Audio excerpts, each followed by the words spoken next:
ఆర్ఆర్బీఏఎల్పీ కోసం Sridhar's CCE November 30 free talent test. Qualify అయ్యి 1000 మందికి free coaching. Welcome to Suman TV. నేను మీ సుమన్ టీవీ నాగ్. చాలామంది రికవరీ ఏజెంట్స్ మహిళలను కూడా చూడకుండా హెరాస్ చేస్తూ ఉంటారు. మీరు అది చేయండి, ఇది చేయండి, లేదంటే ఇది చేస్తానని చెప్పి ఇష్టం వచ్చినట్లు మాట్లాడేటువంటి వాళ్ళు, అసభ్య పదజాలంతో మాట్లాడేటువంటి వాళ్ళు, అబ్యూస్ చేసేటువంటి వాళ్ళు చాలామంది ఉంటారు రికవరీ ఏజెంట్స్లోనే చాలామంది. అమ్మ, చట్టాలు మీకోసం అంటూ కొన్ని రాసిచ్చాయి.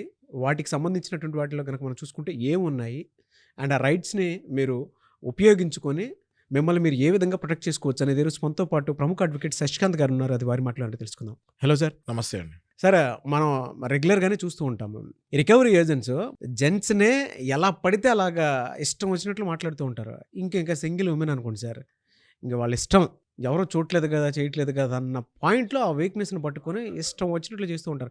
నేను చెప్పటం అని కాదు సార్, కింద కామెంట్ బాక్స్లోనే చాలా వస్తాయి మనకి.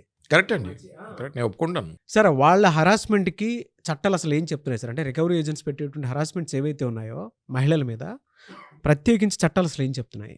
ఈ టాపిక్ మీద మీరు ఒక ఉద్యమం లాగా మాట్లాడుతున్నారు. ప్రతిరోజు ఈ కలెక్షన్ హెరాస్మెంట్ వల్ల ఎంతోమంది చనిపోతున్నారు నాగరాజు గారు.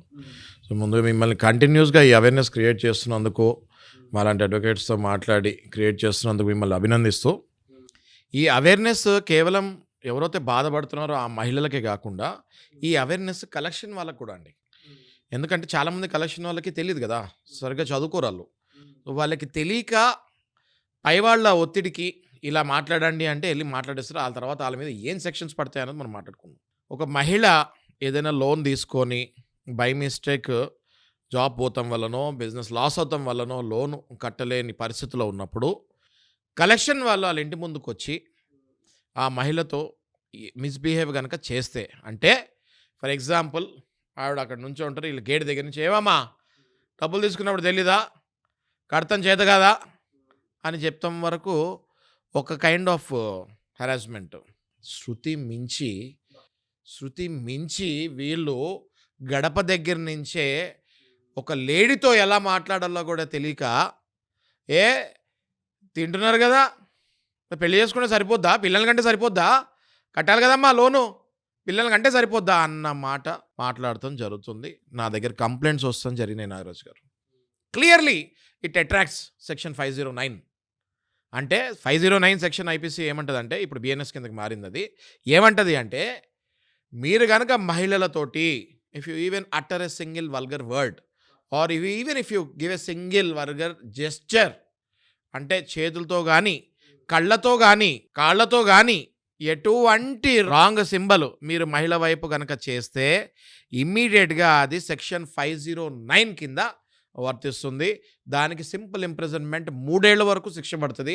ఆ తర్వాత మీకు ఫ్యూచర్లో జాబ్లో వస్తాం కూడా కష్టం అవుతుంది కలెక్షన్ వాళ్ళకి కావాల్సింది కూడా అదే సార్. అంటే ఆ హెరాస్మెంట్ నుంచి ఎలా బయటపడాలనేటువంటి దాని మీద చూస్తున్నారు.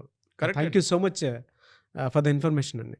ఇంకోటి నాగరాజు గారు, శారీరకంగా దగ్గరికి వచ్చి మాట్లాడటం, తాకడం, ఇలాంటివి కనుక చేస్తే స్ట్రైట్ సెక్షన్ 354 వీళ్ళ మీద పడిపోతుంది. 3 years నుంచి 7 years వరకు వీళ్ళకి శిక్ష పడే అవకాశం ఉంటుంది. హెయిర్ పిన్ కాదు కదండి, వాళ్ళు ఒక ఎంట్రికని టచ్ చేసినా కూడా చాలా సీరియస్ అవుతుంది. కలెక్షన్ వాళ్ళు అది గుర్తుపెట్టుకోవాలి ఈ పాయింట్. అదే కాదు నాగరాజు గారు, అర్ధరాత్రి 7 తర్వాత నార్మల్గానే ఎవరి దగ్గరికి వెళ్ళకూడదు. అలాంటిది వీళ్ళు మహిళలుగా ఒంటరిగా ఉన్న ప్లేస్లో అర్ధరాత్రి 7 తర్వాత కాళ్ళు కనుక పెడితే చాలా అంటే చాలా పెద్ద సెక్షన్స్ వీళ్ళకి అట్రాక్ట్ అవుతాయి. ఇది క్లియర్గా ఆర్బీఐ ఫెయిర్ ప్రాక్టీసెస్ కోడ్లో మెన్షన్ చేస్తుంది. ప్రతి కలెక్షన్ వాళ్ళకి నేను చెప్పేది ఏంటంటే, ప్లీజ్ మీరు మీ మంచి గురించి, ఇప్పుడు అయిపోయింది బాధితుల మంచి గురించి చెప్తాం, అయిపోయింది కలెక్షన్ వాళ్ళ గురించి చెప్తున్నాను, మీ మంచి గురించి చెప్తున్నాను నేను. ఈ సెక్షన్స్ మీ మీద వేసుకోకండి, మీ కెరియర్లు పాడు చేసుకోకండి అని చెప్తున్నాను. అదే కాదు నా దగ్గర ఇంటికి డైరెక్ట్గా ఎంట్రీ ఇచ్చేసిన అది ట్రెస్పాస్ ఐపీసీ 441.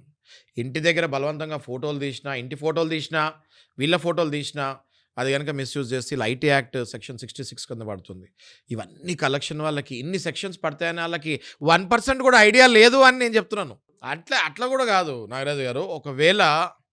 ఒకవేళ అసభ్యంగా మాట్లాడుతూ గట్టిగా మాట్లాడినా, నువ్వు ఇప్పుడు నాతో మాట్లాడకపోతే నేను మీ ఇంటి దగ్గరికి వస్తా అని ఎవరైనా మహిళతో చెప్తే అది క్రిమినల్ ఇంటిమిడేషన్ కిందకు వస్తుంది. సెక్షన్ 503, 506 అట్రాక్ట్ అవుతాయి. నేను ఇవన్నీ చెప్పేది కరెక్ట్ అయితే కలెక్షన్ వాళ్ళు కూడా దీనికి కమెంట్ పెట్టచ్చు. అవును సార్ మేము ఇట్లా చేస్తున్నామని. తప్పులేదు, మీ తప్పు ఒప్పుకోండి అట్లీస్ట్. మహిళలు ఎవరైతే దీనికి గురయ్యారో దయచేసి వాళ్ళ కింద కమెంట్స్ పెట్టండి అమ్మా. మీరు కమెంట్స్ పెడితేనే చూసే వాళ్ళకు కూడా అర్థమవుతుంది. ఆహా, ఫ్యూచర్లో లోన్ తీసుకొని కట్టకపోతే ఇంత దారుణంగా ఉంటుందో మా పరిస్థితి అని. లోన్ తీసుకునే ముందు 100 సార్లు ఆలోచించాలి. ఏం చేయాలి సార్ వాళ్ళు? సార్ వెంటనే వాళ్ళు నాగరాజు గారు పోలీస్ స్టేషన్కి వెళ్ళాలి. ఈ 354, 354A, ఐటీ సెక్షన్ 66 ఇది కాకుండా ఐపీసీలో 506, 503 ఈ సెక్షన్స్ 354 స్టాకింగ్ అంటే ఏంటి?